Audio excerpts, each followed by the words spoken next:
This is the Relevant Podcast.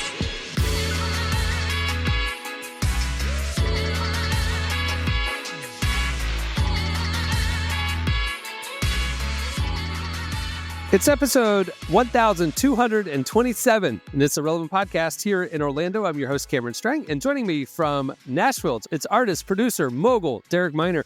What's happening? Just down the street there, our managing editor, downtown Emily Brown. Hey, y'all. And in LA, our Frontlines correspondent for the world melting down, it's Marty.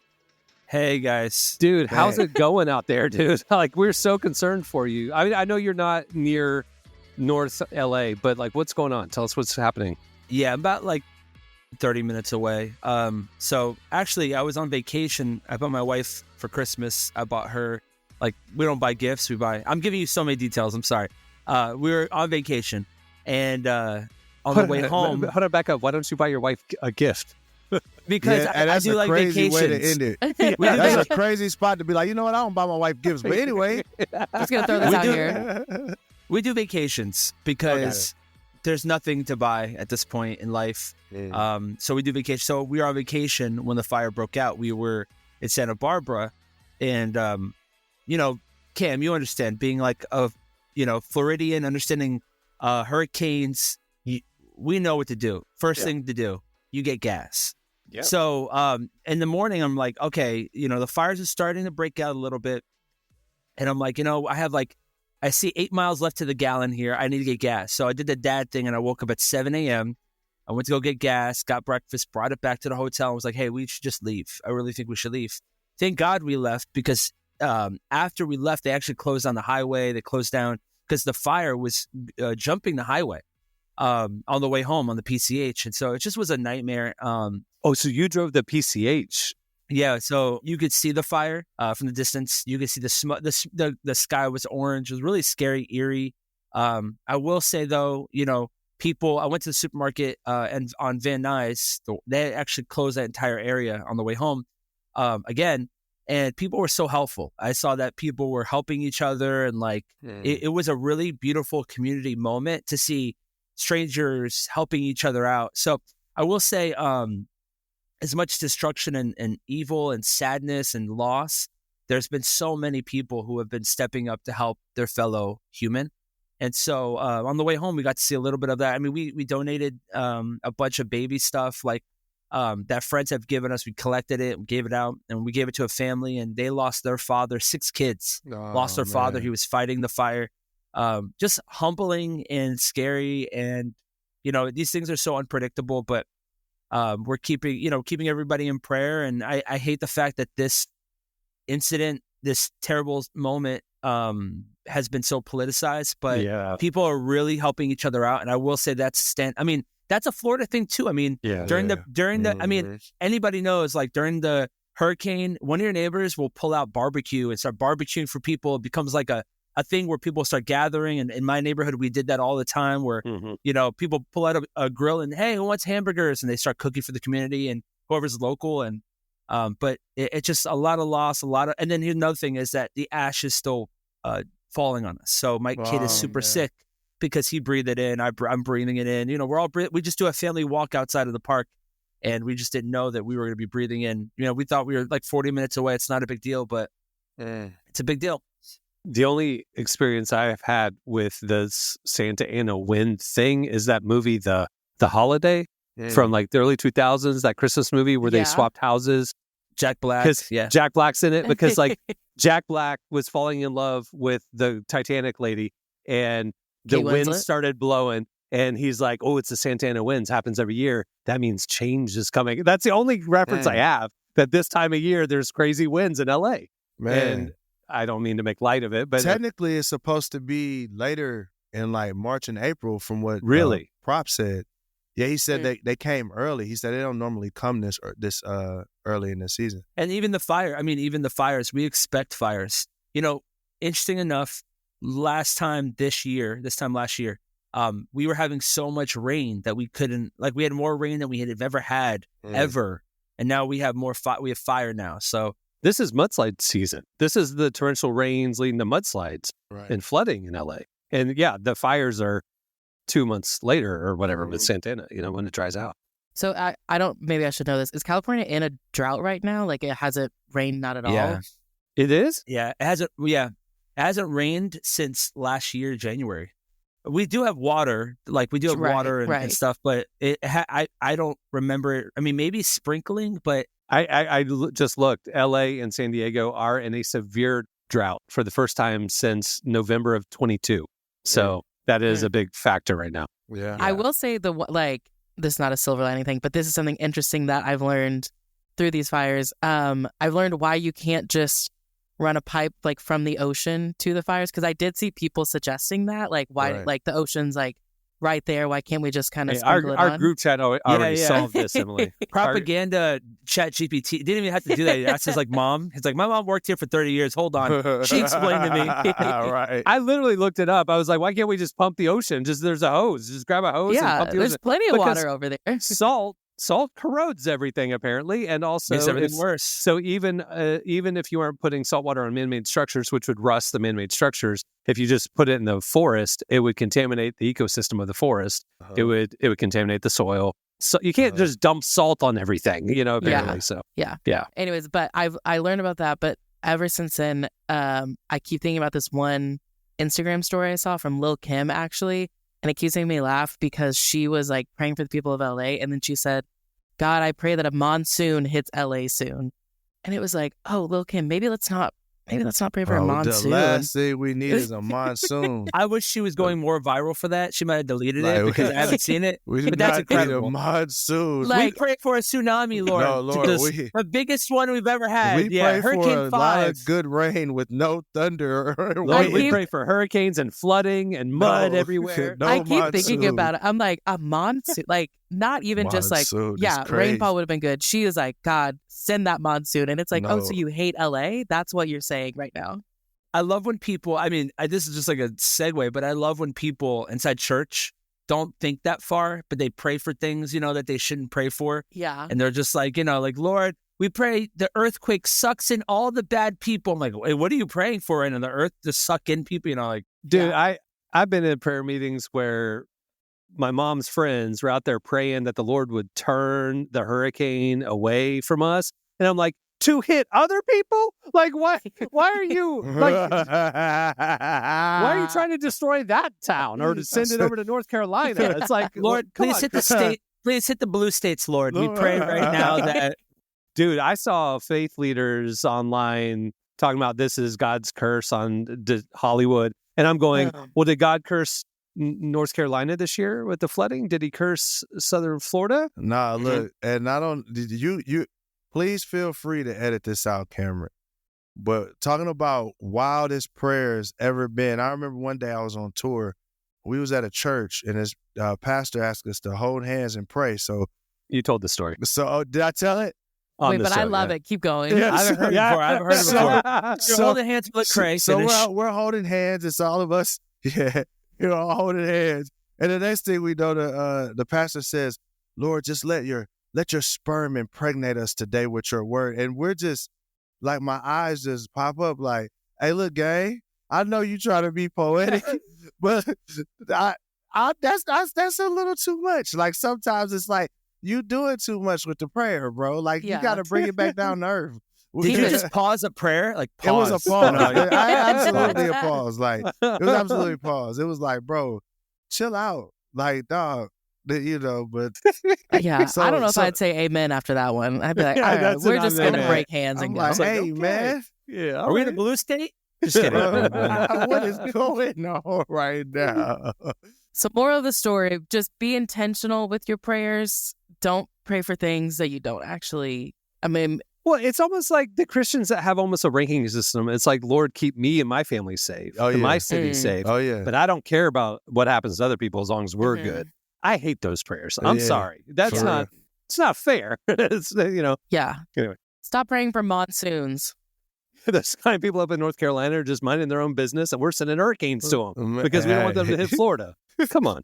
Anyway, all right. Crazy. Well, we have a great show in store for you today. Coming up, we talked to Ellie and Drew Holcomb, friends of the show. Covered them many times over the years, but they have a new joint album that they did together because they have separate careers and they do their own thing. They came together. So Emily talked to him. That's coming up. And stay tuned right now after this break. It's Relevant Buzz. Today's podcast is brought to you in part by Mercy Ships.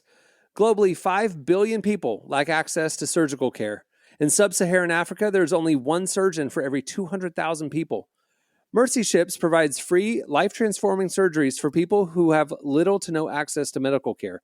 They help the blind see, straighten twisted limbs, remove deadly tumors, treat cleft conditions, and so much more.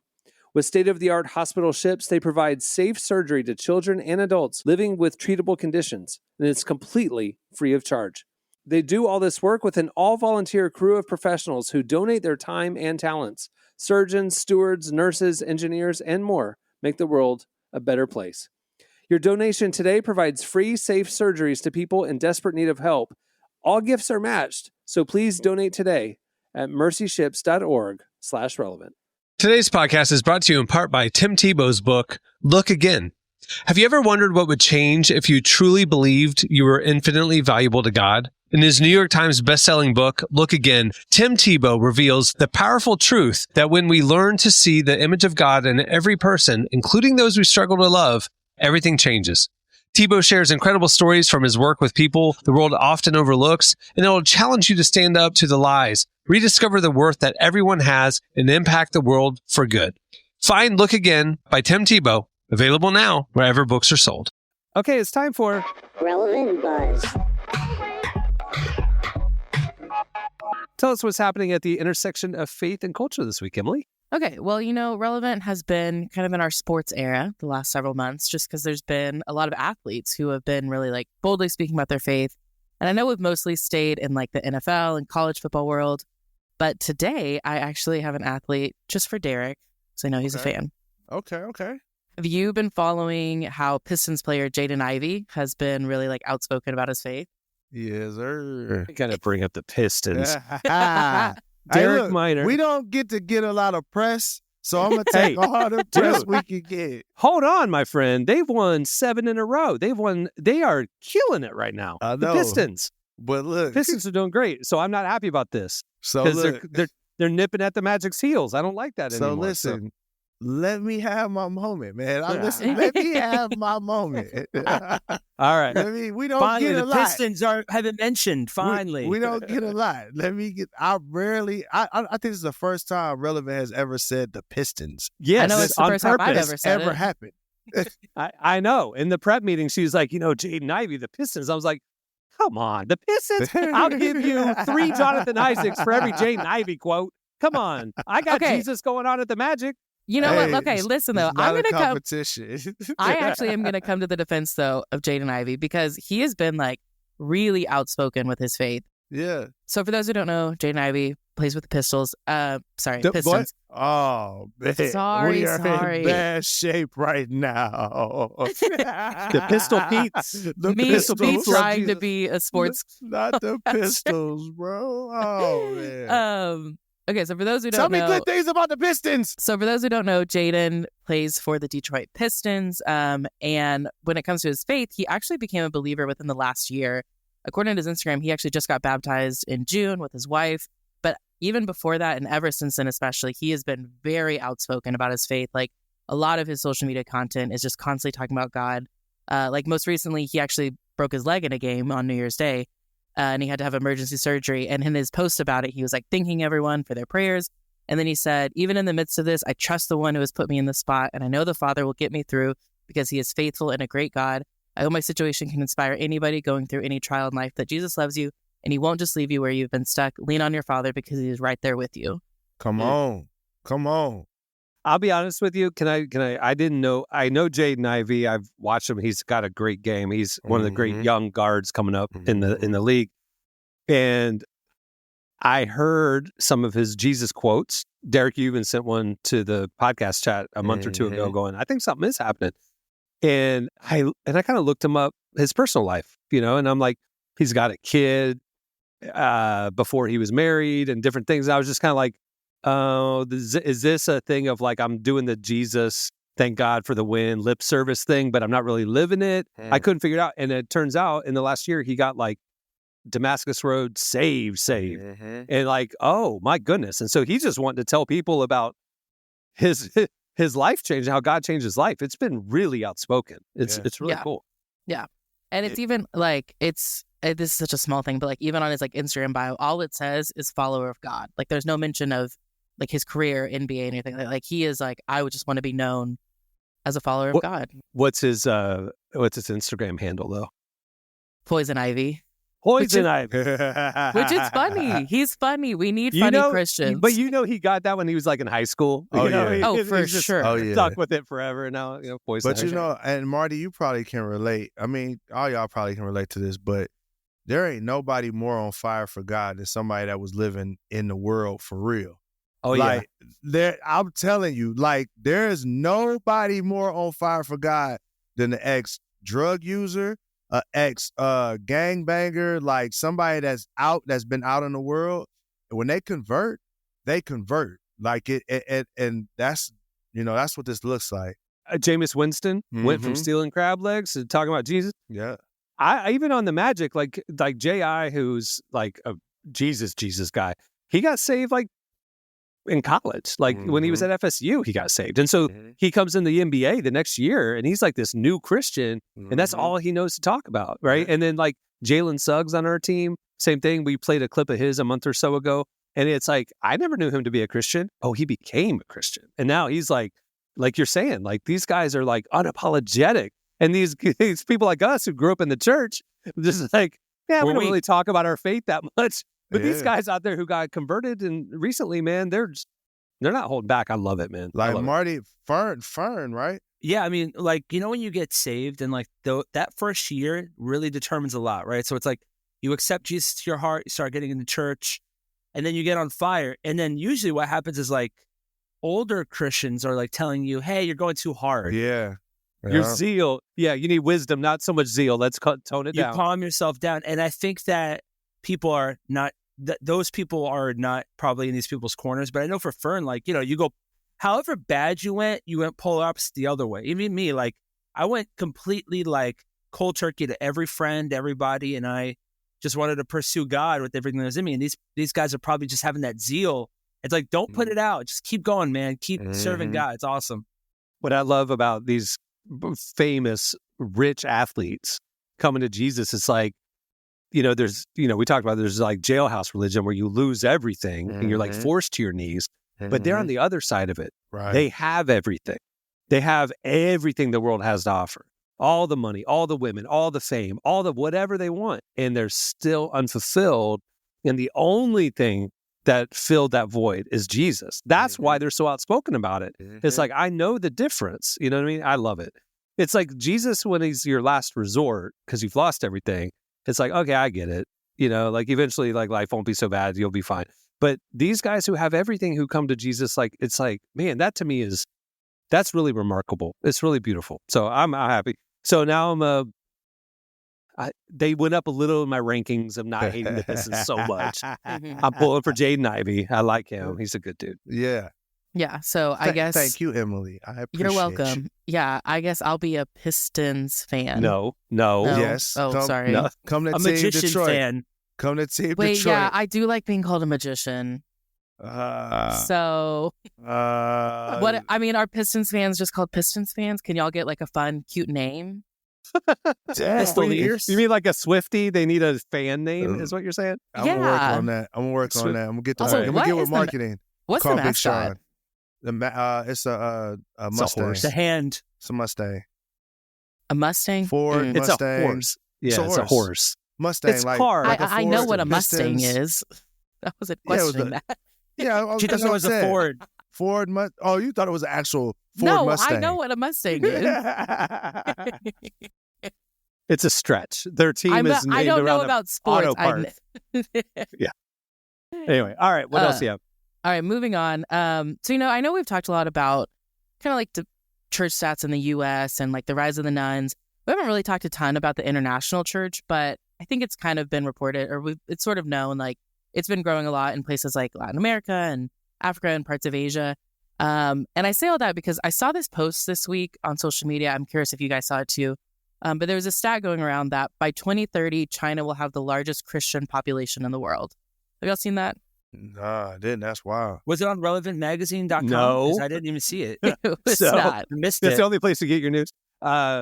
We cover all this, right? So I knew Latin America is exploding. I mean, the global church is growing. The only place the church isn't growing is Europe and America. But South America, or Latin America, Africa, obviously. And I knew about the Far East. But when I saw this stat that you're talking about, that by 2030, China would have the most Christians in the world, I was shocked.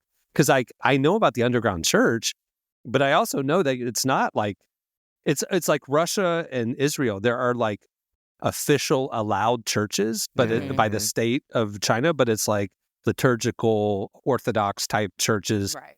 dead religion type churches. You know what I'm saying? So it's like, I was like, 2030, the underground church in America or China is going to be the biggest population of Christians. That's crazy.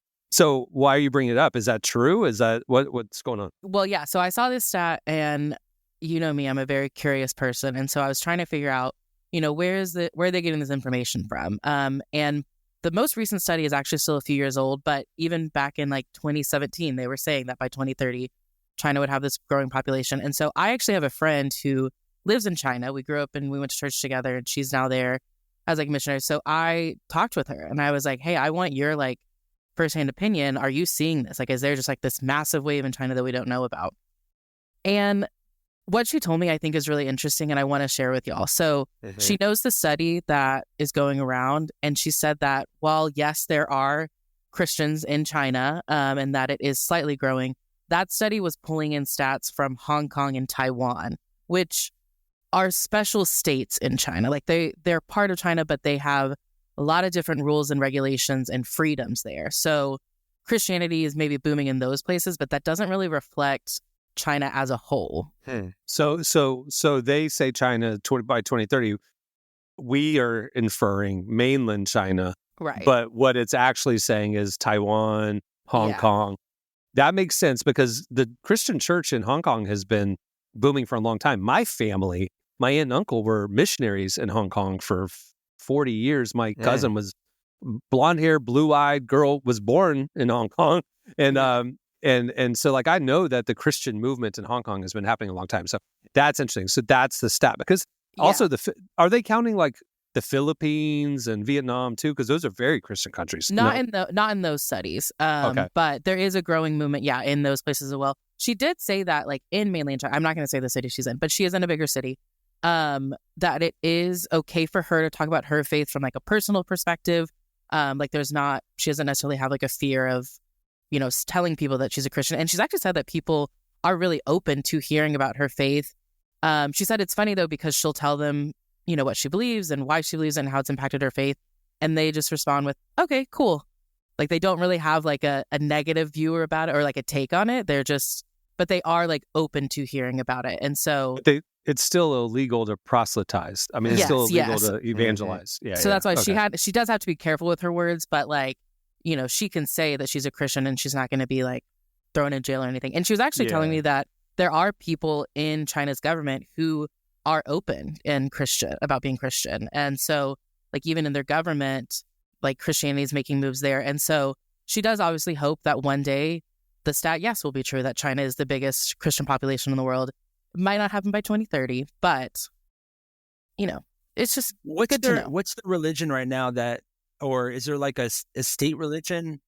It's officially an atheist state, according to Google, but it recognizes 5 official religions: Buddhism, Taoism, Islam, Protestantism, and Catholicism. So they have 2 versions of Christian.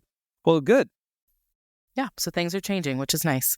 Okay, and then moving on to the very last thing, we got to talk about Mel Gibson's appearance on the Joe Rogan podcast last week. Oh man, why are we like celebrities for what? For what reason? Because he was in Payback, like the Patriot. Like what I think Braveheart. I think Braveheart was the one that did it for Christian. Braveheart. Hey, Lethal Weapon. Lethal Weapon was dope too. We like those characters. Out of that role, they're just humans, and most people are, as you know, humans are humans.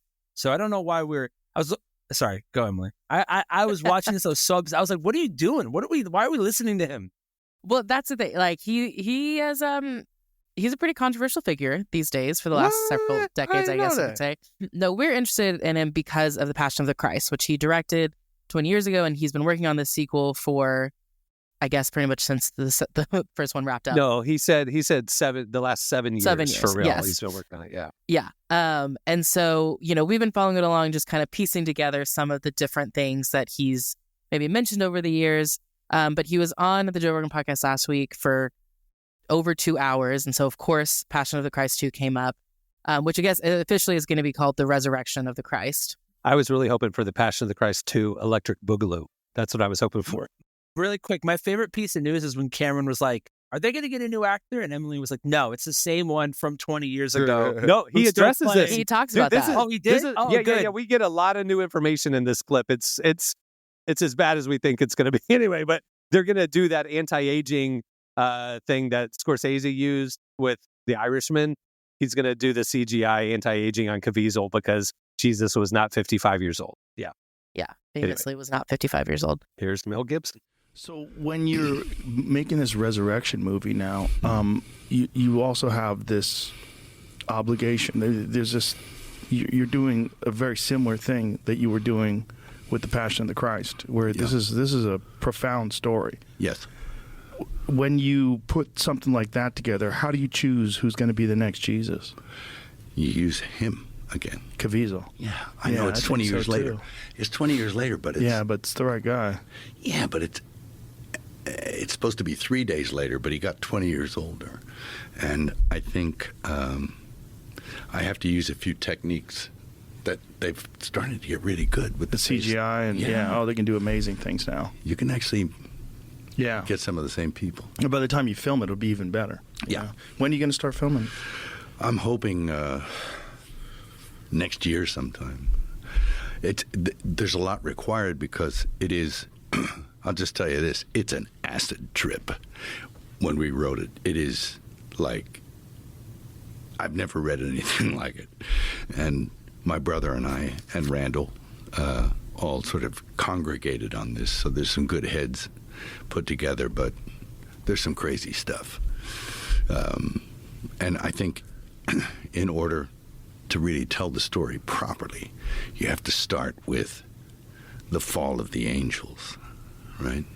Yeah. Which is you're in another place. You're in another realm. You know, you need to go to hell. You need to go to Sheol.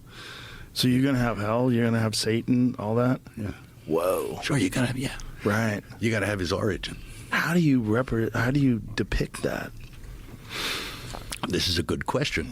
And I think I have ideas about how to do that. And ideas about how to evoke things and emotions in people from the way you depict it and the way you shoot it. So I've been thinking about it for a long time.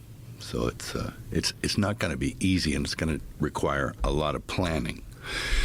And I'm not wholly sure I can pull it off, to tell you the truth. It's really super ambitious. But I'll take a crack at it. Because that's what you got to do, right? Walk up to the plate. Heaven, hell, multiverse, acid trip. I mean, sure. You're not It's gonna gonna be add something that, bro. Come special. on, man. He said that Joe Rogan is going to play an angel. Is there any truth to that, Emily? He's the angel at the gates of heaven who like bounces you if you're bad, you know? Not Like the angel of he's, death. He's the enforcer, yeah. I just, The angel enforcer. yeah. So you're not going to be buying pre-sale tickets there, Derek? You're not lining up for I'm this? not. Okay. But I never saw the first one. Still to this day. At I've this never point, seen I've it just either, never Derek. seen it. I don't Just want read to the see Jesus Bible. get beat up for 2 hours. I will say I haven't seen it in 20 years. It's one of those movies that you see one time, Mhm. you know, like that's it. Right. But my recollection was it was shockingly well done as a cinematic experience, and it was incredibly gory.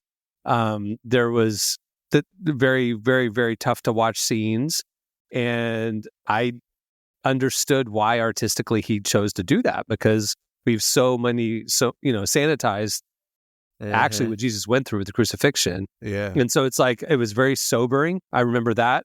It was very like, I my heart broke, you know what I mean? Yeah. Like it felt real. It really did feel real. So kudos to him for that. It was very well done. I think carefully done and intentionally done, right? This acid trip, fifth dimension, going to hell stuff 20 years later, just looking at him in the interview, Mel Gibson just doesn't seem in his right mind right now. I'm sorry, I don't mean to defame the guy, but he's just like... You're right. I don't think he It's blinked like- once in that clip. I mean, he seems like he's on cocaine, and I'm sorry, it's just he did. It was a bizarre interview. That's all I heard.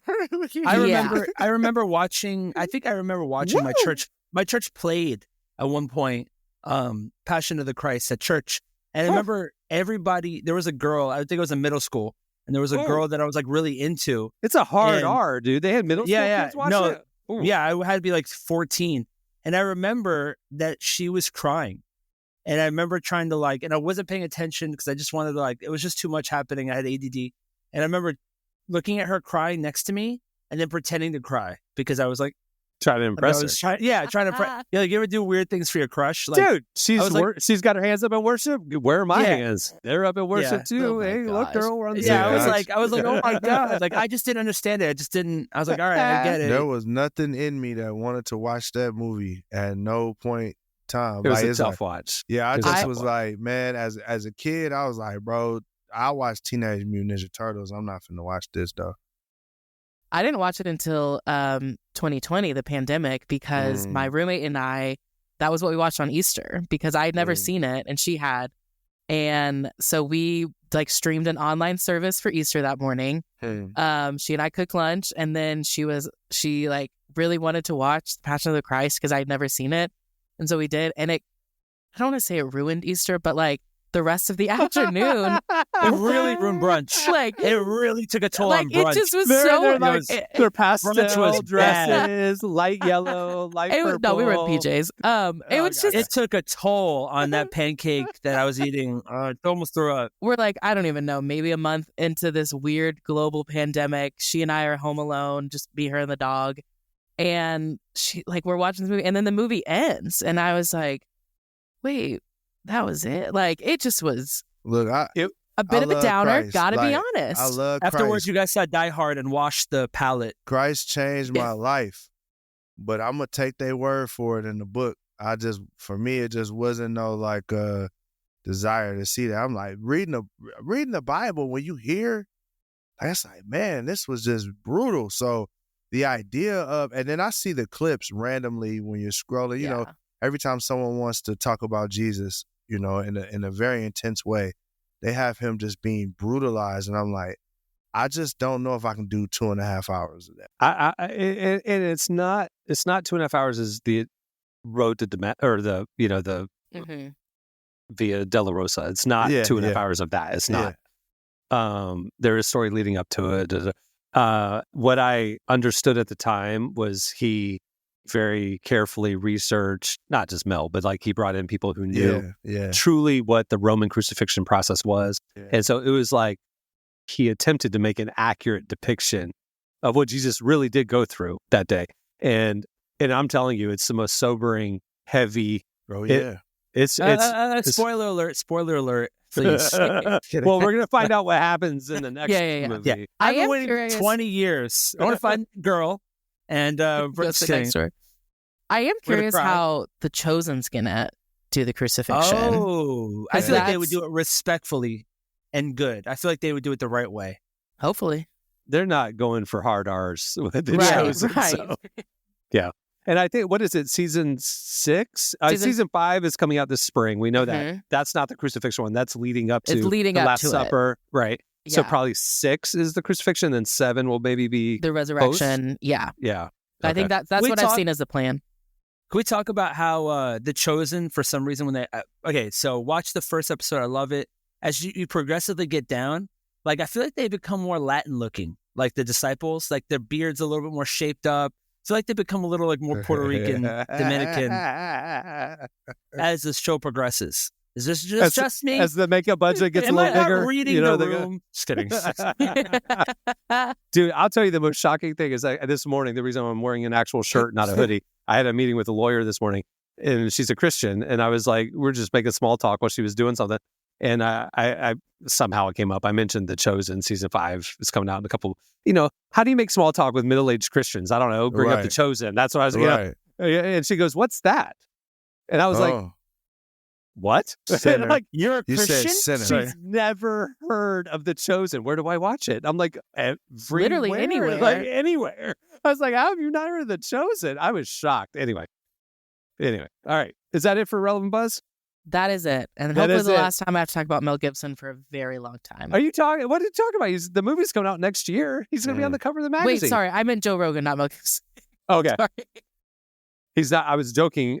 Okay, I was making a joke that Mel Gibson would be on the cover of the magazine, but then as I said it, I remembered he was on the cover of the magazine with the original Passion back in 2003. Run it back, bro. Yeah, so there you go. Run it Where back, the eyes- Kev. Hey, look, delete the part where you call him a cokehead and run it back so we can have him. You know, it's like pictures that like Annie Lieberstein or whatever takes when they're like right in the face and it's Yeah. like looking Yeah. up. Funny enough, like this is a random thought, but like on the episode couple before this, they had one of the guys that I love on Instagram, Wes, who's like a Bible scholar, Yeah. really talking about the death of Jesus Christ and like talking about Peter and giving this incredible lesson. And then you have Mel Gibson, who's like, you know, they found the scarf that like Jesus's crown was made off. Like he's like giving all these like conspiracy theories that have all been disproven. He's like, Yeah. you know, they found the Ark.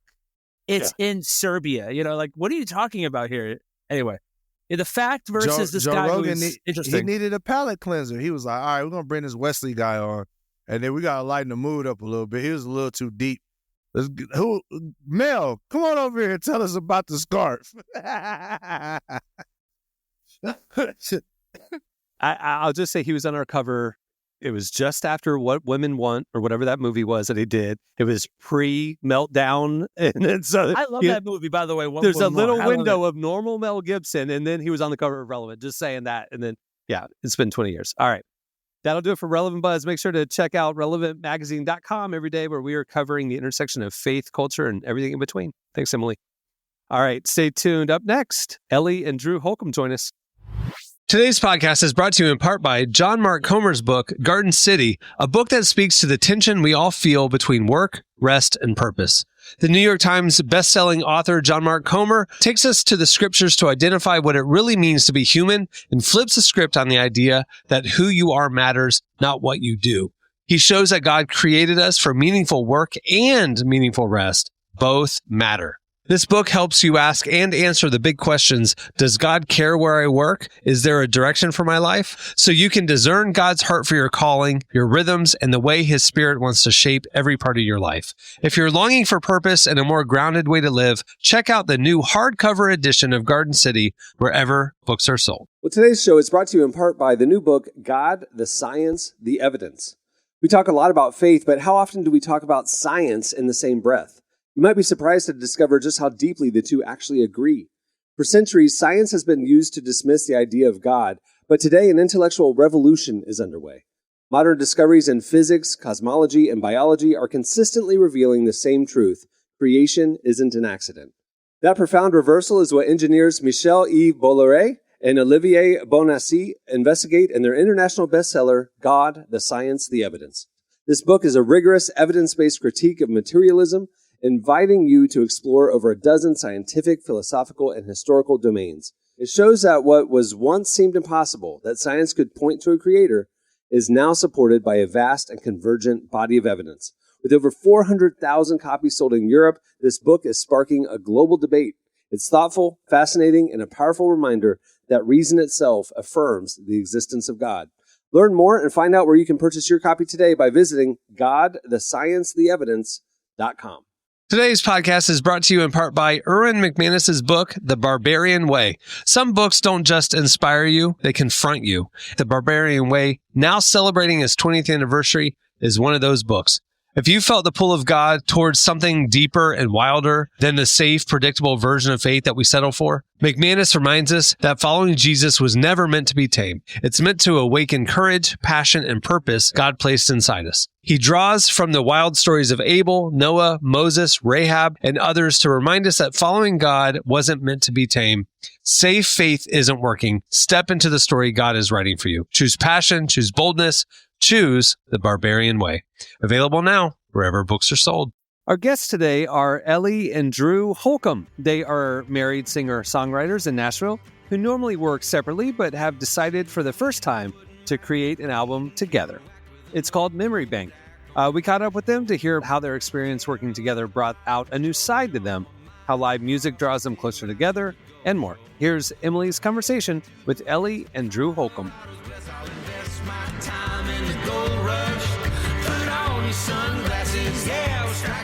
You know, I love the idea of a memory bank, which is the name of both the album and the upcoming tour.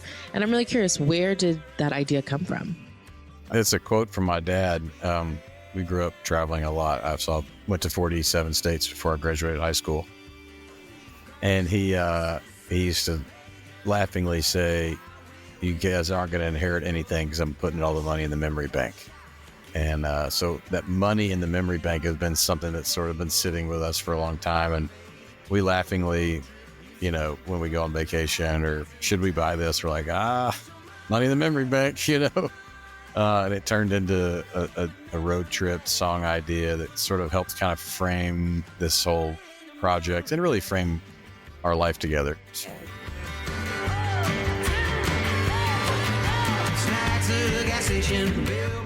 You know, I'd love to know, why did y'all decide that you wanted to make an album together right now? You know, we've been touring together we've been married almost 20 years. Started off, making music. I was in Drew's band, Drew Holcomb and the Neighbors, Neighbor with Benefits. And then, took a long break. I got off the road, home with our kids. I accidentally started another music career that I love and have enjoyed so much. And after about 5 or 6 years of not touring together or making music together, we really missed it. And so we started this tour, the UME tour, and we've done that for about 5 years now. And after about 5 years of touring together, we were like, what in the world are we doing? It's time to make a full record together. We've collaborated before, but this is our first record that we've fully written and performed together. And I could not, it's the kind of record that makes me want to go on the road to play it live. Like we're so pumped for it to be released, and maybe even more excited to get on the road and start playing these songs in rooms across the country.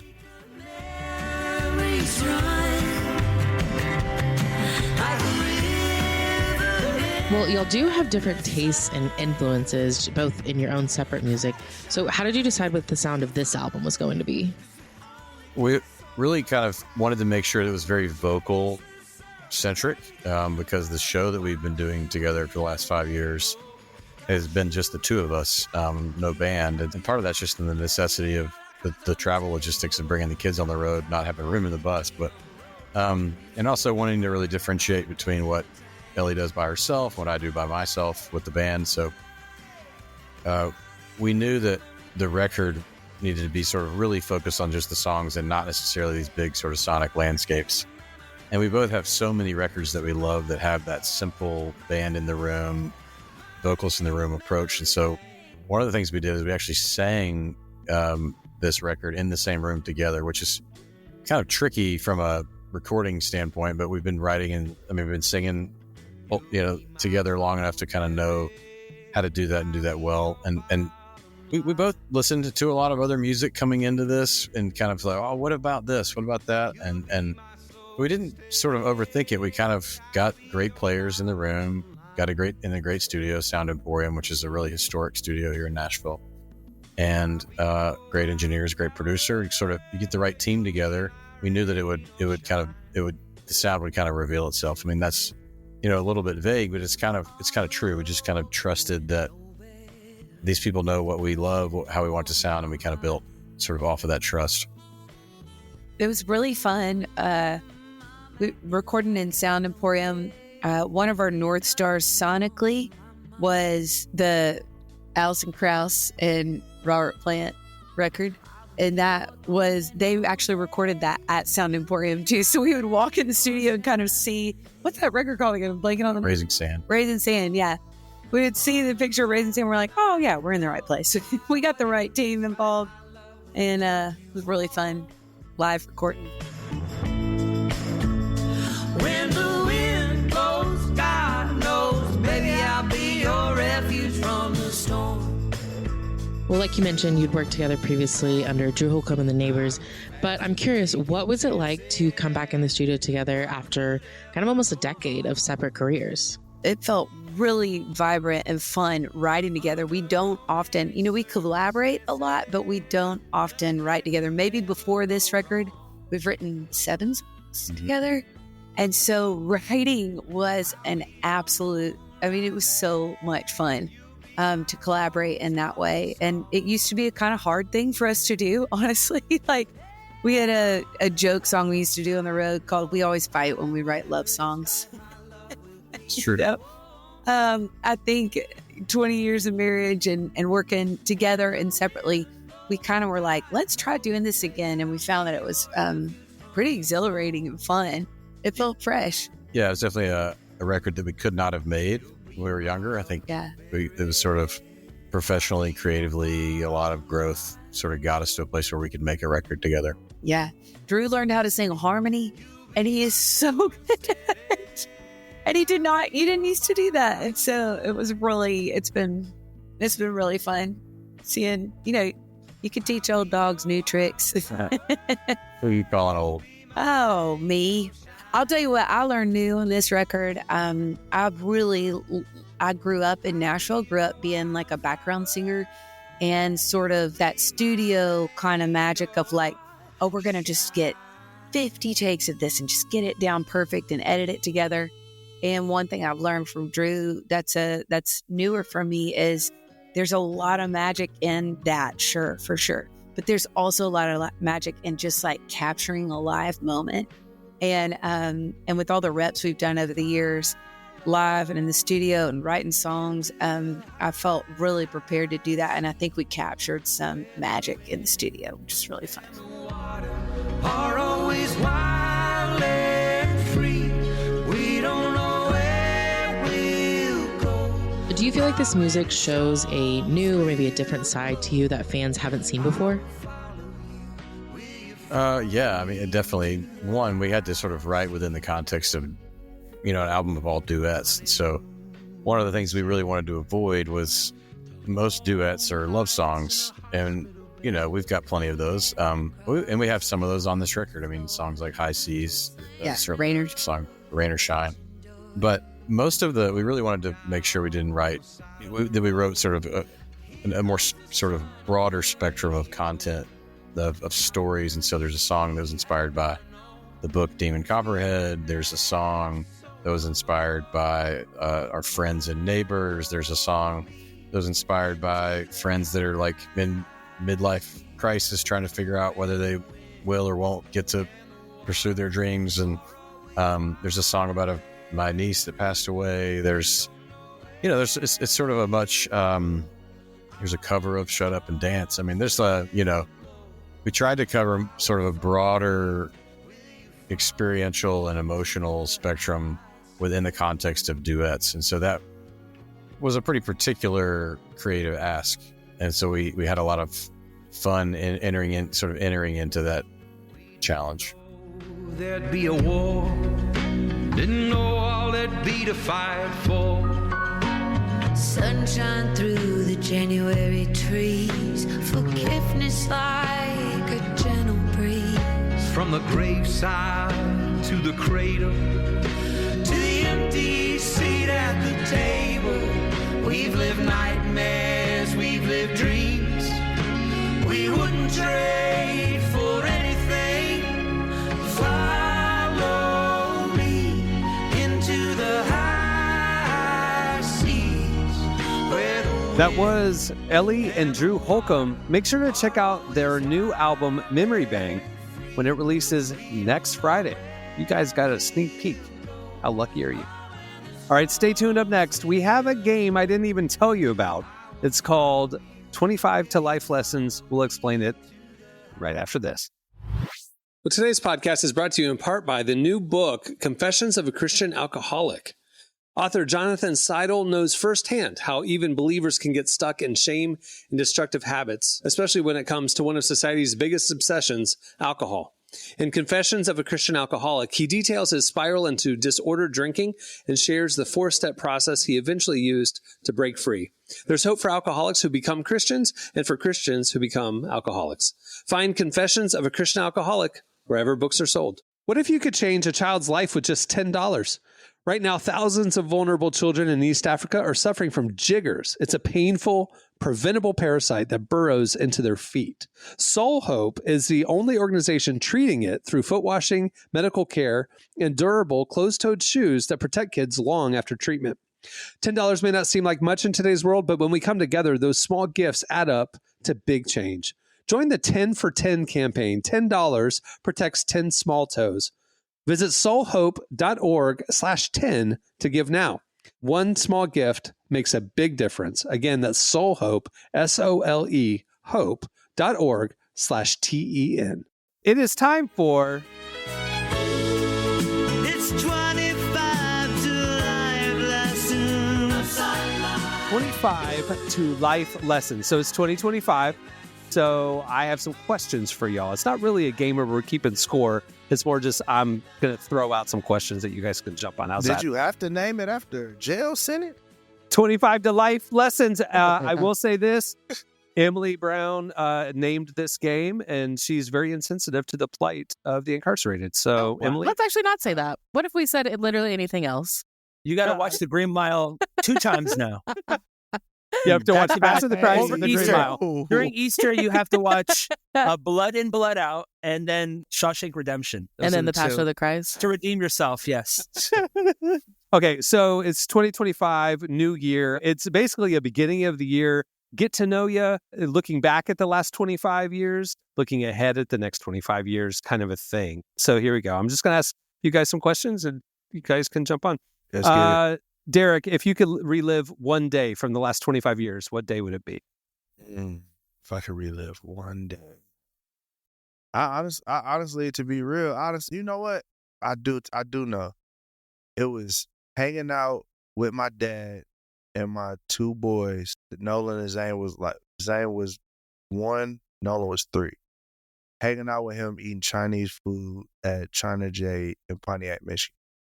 That was the last time I saw him. And if I could relive a day, that'd be the day. That's beautiful. Marty. Can you repeat the question? It's what day I could relive? Now Derek sobered me up because I was going to give you... My answer was not as sentimental. I was like the day before I found out my wife was pregnant. Now I'm joking. I was going to go like funny, but it's not funny anymore. So no, that's hilarious. That's hilarious. I know, Derek, he shouldn't have started with Derek because this is like actually a good answer. The first thing I thought of was like 2 years ago when I saw Harry Styles in concert, just because I made a lot of friends that day and it was just a really fun concert, and I haven't seen Harry Styles since then, so I miss him. Yeah, that's dope. All right. Oh, you know what? I'm going to turn this into a game. Derek wins that round. All right, both of y'all. Dang. Did I at least get second place, or was I dead last? No, dead last. No. Dead last. All right. Darn. Okay. What is a song that marked a turning point in your life? Marty, we'll start with you. What song marked it? Probably would be Owl City. Shut up. Fireflies, because my life went downhill after that. No, okay. Okay, here's a first thought. I'm just gonna give you the first thought. I'm not gonna think about it. All right. I had to be 15 years old. I'm gonna date myself here. And Kid Cudi came out with Man on the Moon 2. I was like 16 probably. Cameron knows. You know where the Swan Hotel and the Dolphin Hotel is? You know how they have there's like a pier where the boats come, it's like in the water. Well, I had to be like 16 and I was just, I had an iPod, and I remember walking out by myself, and I'm like, it's like my last year of high school. There's so many things going on, and that song hit. I was a big Kid Cudi fan, but that song, when it hit me, Ghost, it hit me at the right time. And you ever have a song hit you and you're like, oh my gosh, like, I love music again. Things are good. And I remember hearing that and just sobering up and being like, wow, like I forgot there's good music in the world. Like, I don't know. It just opened me up to like all my senses. And I remember feeling really happy that I found something was mine. It wasn't just a song that someone showed me. I discovered it for myself. And I don't know why, but that Ghost by Kid Cudi, when I heard it for the first time, opened up my brain.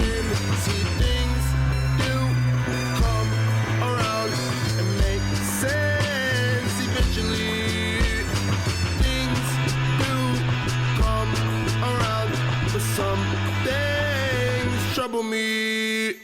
The people I met and the places I've been all will make me the man I so proudly am. But I wanna know one thing. When did I become a ghost? And then what?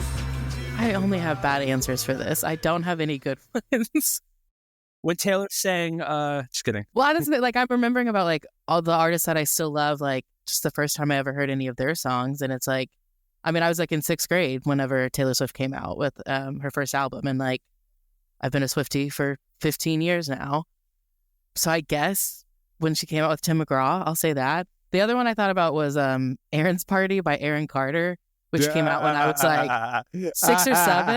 You're like a close third is How I Beat Shaq. That's how I beat Shaq. I do love that song. But I do think that was the first time I ever got like a little boy obsessed with a pop star. And I do think that that has shaped my life for probably for worse. So. Everyone together sing it loud. Jump all around, come on. What? Say it again. People all around, you got to. From the left to the right, make noise. That's the verse that I had. Derek? I think "Sing About Me, I'm Dying" on Kendrick Lamar's "Good Kid, Mad City," because he tells these different stories, and it's just it's people that he was talking to. It just felt so much like that album, but specifically that song was such an elevated street album.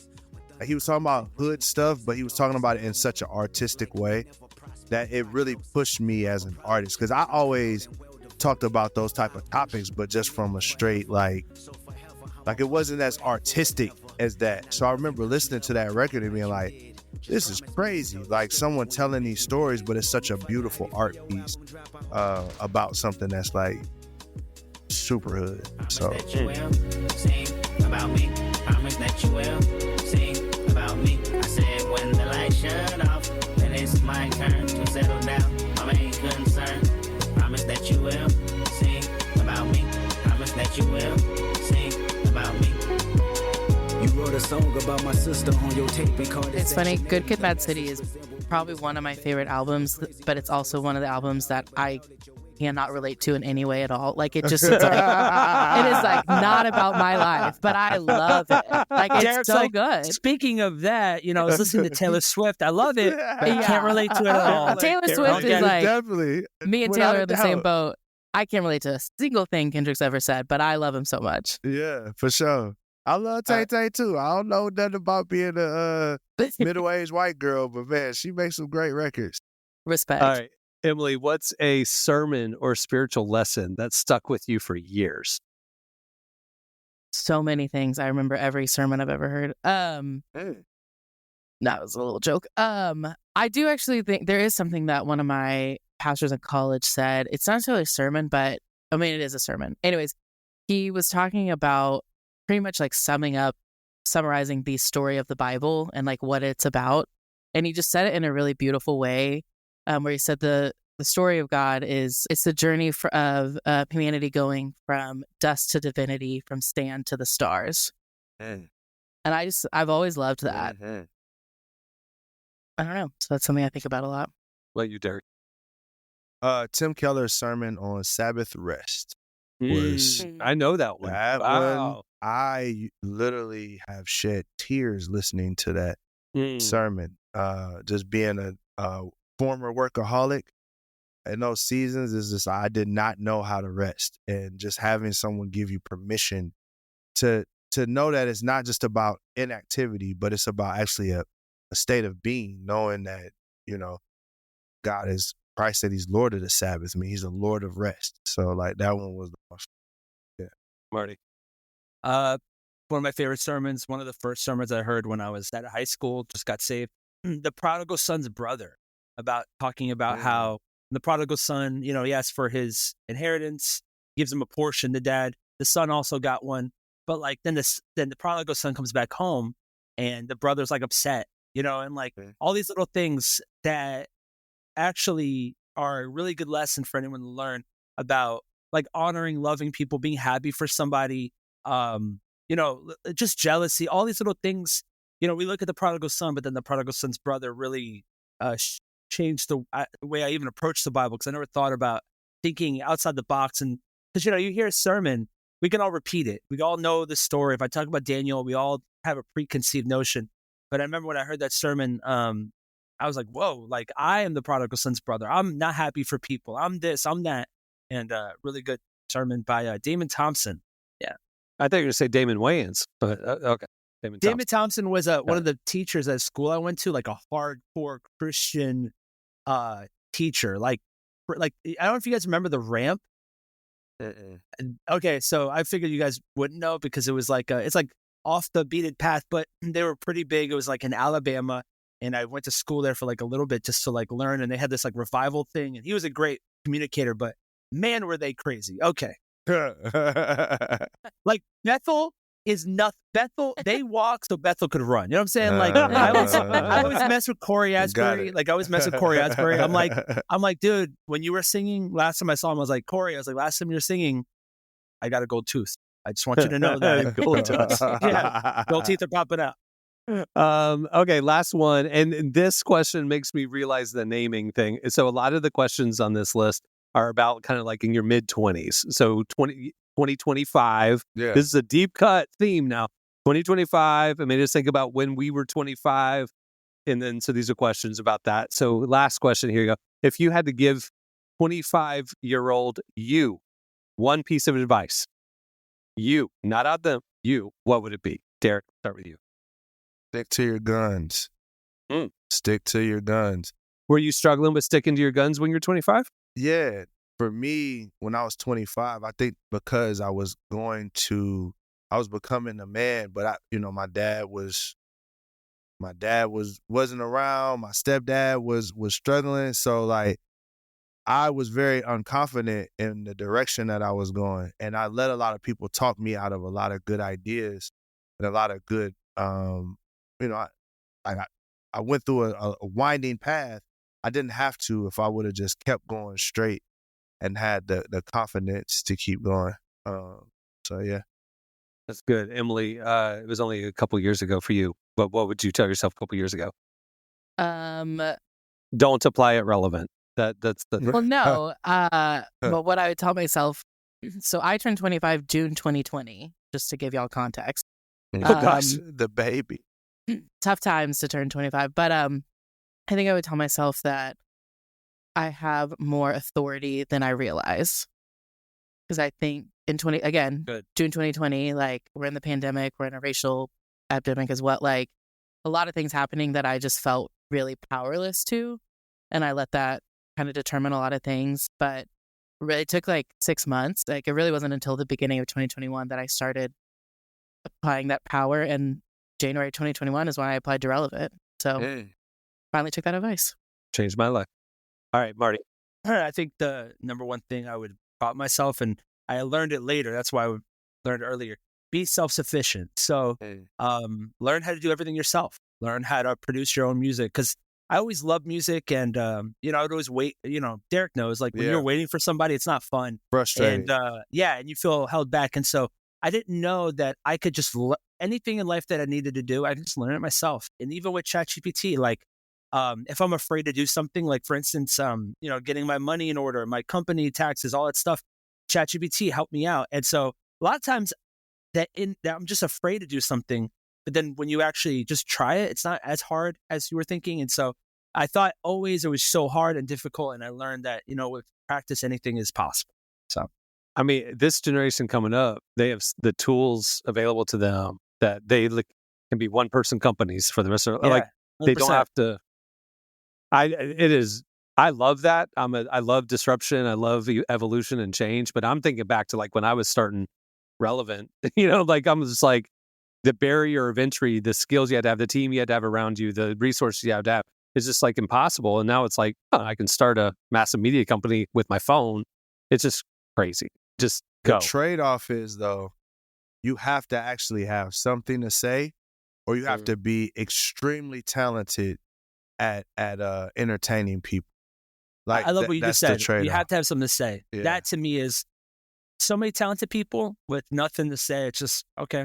But you have something to say, and that matters a lot. Yeah, but if you're superficial, you better be great at being superficial, like the greatest at being superficial.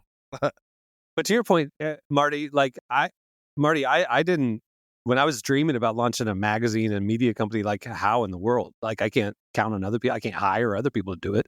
So I had to learn everything myself. But like from the day I got the business plan and wrote it down to the day the magazine came out was 8 years. Wow. And I did not break focus at all. I equipped myself. I tried. Now, granted, the tools today, the access to technology could have fast-tracked that. But I'm telling you what was refined in me and developed in me by having to wear all the hats and learn all the aspects of it. It's huge. So I'm a huge advocate for don't wait. Go do it. Learn, get excellent, and do it yourself.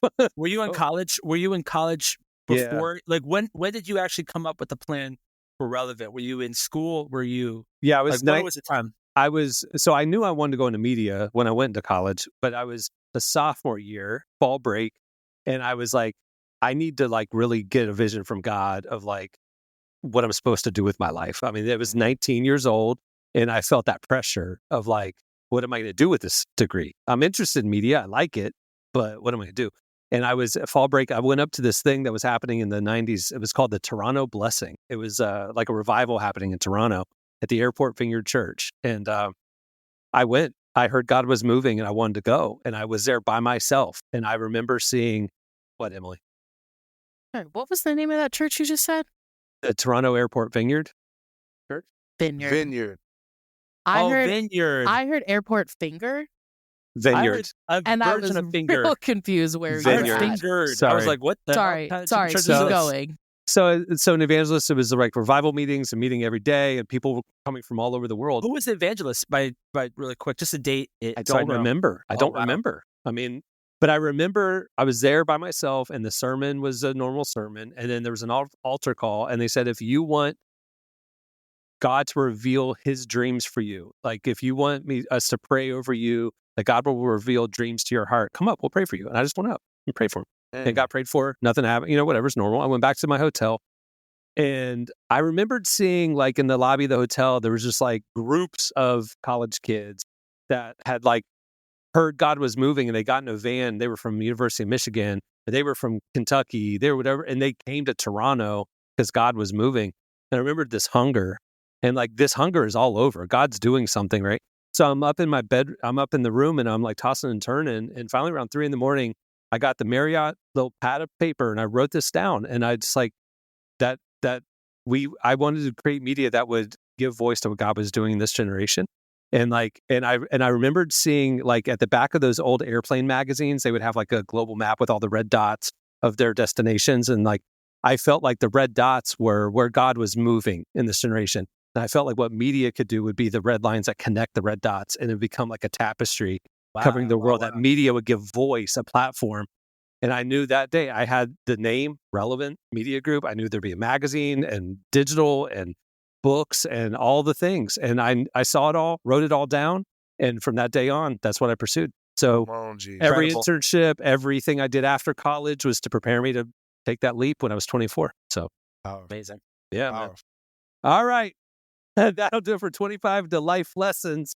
I don't know why it has that title. Again, Emily is just insensitive to the incarcerated. Do you know how many like puns there are with 25? Not that many. Okay. So I was a little limited. Touche. It's 25 to Life Lessons. All right, we'll wrap it up. Many thanks to Drew and Ellie Holcomb for joining us today. Make sure to check out their new album. Also, make sure to check out issue 116 of Relevant. It is out. Nate Bargatze's on the cover. We've got a crazy lineup.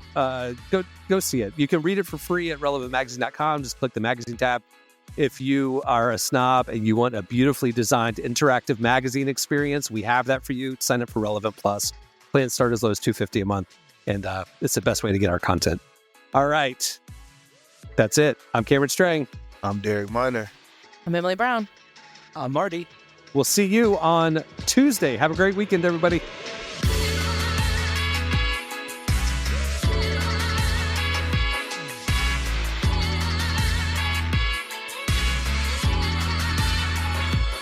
Thanks for listening to the Relevant Podcast. Check out our features, interviews, and news updates every day at relevantmagazine.com. And make sure to follow Relevant on Facebook, Twitter, and Instagram for the latest. For more great podcasts, browse the shows on the Relevant Podcast Network, which you can find at our site. And while you're there, don't miss the all-new era of Relevant Magazine. A new issue releases every other month at relevantmagazine.com.